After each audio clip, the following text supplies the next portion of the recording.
పురంధరదాస్ యొక్క ఆరాధనోత్సవాల సందర్భంగా నారాయణుడికి పరమభక్తుడైన పురంధరదాస్ యొక్క ఆసక్తికరమైన విషయాల గురించి తెలుసుకుందాము.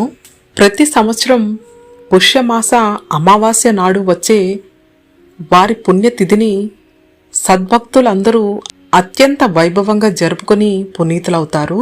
దాసశ్రేష్ఠుడైన పురంధరదాసు నామస్మరణతో అభిష్టాలన్నీ నెరవేరుతాయని భక్తులు విశ్వసిస్తారు. మహాభక్తుడిగా, సంకీర్తనాచార్యుడిగా అద్వితీయమైన స్థానాన్ని పొందిన మహనీయుడు శ్రీ పురంధరదాసు.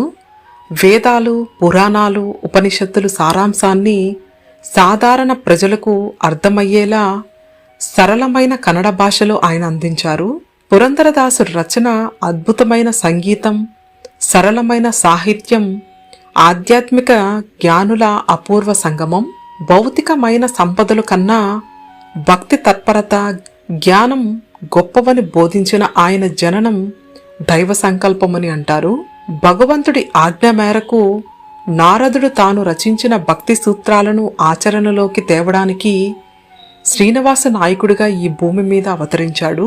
ధన సంపాదనే ధ్యేయంగా లోభిత్వంతో నవకోటి నాయకుడిగా కోట్లకు పడగలెత్తిన శ్రీనివాస నాయకుడు ఒక చిన్న ఘటనతో భక్తి, జ్ఞాన, వైరాగ్యాలే అసలైన సిరి సంపదలని సమాజానికి తెలియజేసే పురంధరదాసుగా మారాడు.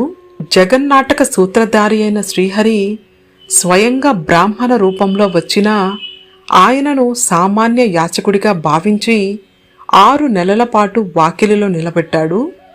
ఆ తర్వాత తన తప్పును తెలుసుకుని విరక్త శిఖామణిగా మారి శ్రీ వ్యాసరాయల నుంచి సకల శాస్త్రాల ఉపదేశాలను పొంది భక్తితో పాడి శ్రీకృష్ణుడితో నాట్యం చేయించాడు.